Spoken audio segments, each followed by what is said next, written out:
Hey, Jim Schuster here. In this section, we're going to talk about arc flash responsibilities for lease spaces and hired employees, in this case, usually electrical contractors. So there's a lot of questions out there on, somebody owns a building, I'm in the building, leasing it, we have this equipment, who's responsible for the arc flash? Or the other question we frequently get is, do we have to do an arc flash because we don't work on the electrical equipment, we outsource anything? So I'm going to try and answer those questions for you here in this segment. So the reality is all parties have responsibilities in this situation. So if you're the host employer, in other words, whether you own the building or you're leasing the building, when you invite people in, you are the host employer.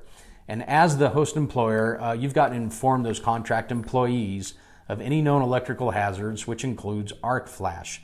So part of your duty is anytime somebody comes onto your site, you've got to be responsible for their safety, identify the hazards for them, or at least provide them the warnings with labels. The second responsibility of a host employer is you got to provide the contract employee any information that you have about the installation that might be helpful or unique about that installation, again, for safety purposes. So those are the primary responsibilities of a host employer. Now, as a contract employee, electrical contractor coming on to a site, your duties are as follows. First off, you got to follow all the safe work practices there. That includes the codes and standards, and it starts at the plant. So if there are specific employer site-specific instructions or compliance, those must be followed first. Then the state level, and then certainly federal OSHA and NFPA 70E. So you have to comply with all those things, and of course, including in that is arc flash.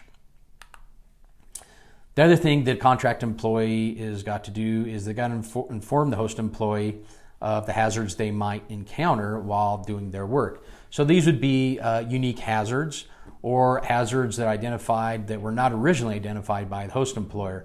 So if the host employer didn't identify a particular hazard, but you found it while you're working there as a contractor, it's your duty to report that to the host employer so they have knowledge about that.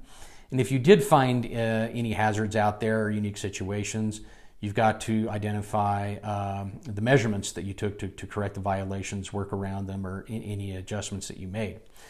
And in the end, both the contract employee and the host employee should be having a meeting both prior to the work to discuss the hazards, and then on the backside to discuss the results and anything that the contract employee found.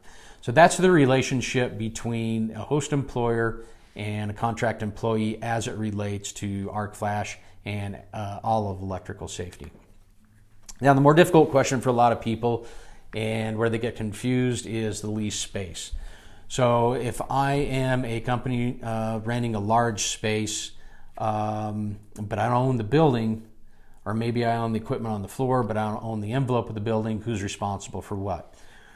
Well, it's pretty clear now with NFPA 70E 130.5H that the equipment owner is responsible for that arc flash. So if the building owner if the building is owned by a third party, that third party would be responsible for the arc flash risk assessment, which includes the reports of documentation, the installation of the labels, and the maintenance and the updates of labels. So they're responsible for the whole thing. Now, of course, if a contract employee comes on, the tenant, who would be the host employer, is still responsible for the safety of that contract employee. So you're kind of all three responsible here. The building owner is responsible for the actual arc flash risk assessment. The host employer or the tenant is responsible for identifying all the hazards and working with the contractor for safety. And then, of course, the employee contractor is still responsible for reporting anything that they find. Now, there are some situations where you have a hybrid, and those hybrids are where the building envelope is owned by one company and all the equipment on the floor, which may include industrial control panels, is owned by the organization leasing the space. In that case, you actually have two responsible parties there. Obviously, the building owner would be responsible for the building envelope, the HVAC, the electrical distribution system up to the point where it meets equipment such as industrial control panels for the manufacturing equipment that's on the floor. And at that point, the tenant or the host employer would take over there. When you have those situations, you really don't want to do 2 arc flash risk assessments because it would be a lot of double work and added cost. You want to work together to do one large arc flash that encompasses both the building envelope and electrical distribution system and the equipment on the floor, kind of split the cost, and that'll be much less expensive than trying to do 2 separate arc flash risk assessments.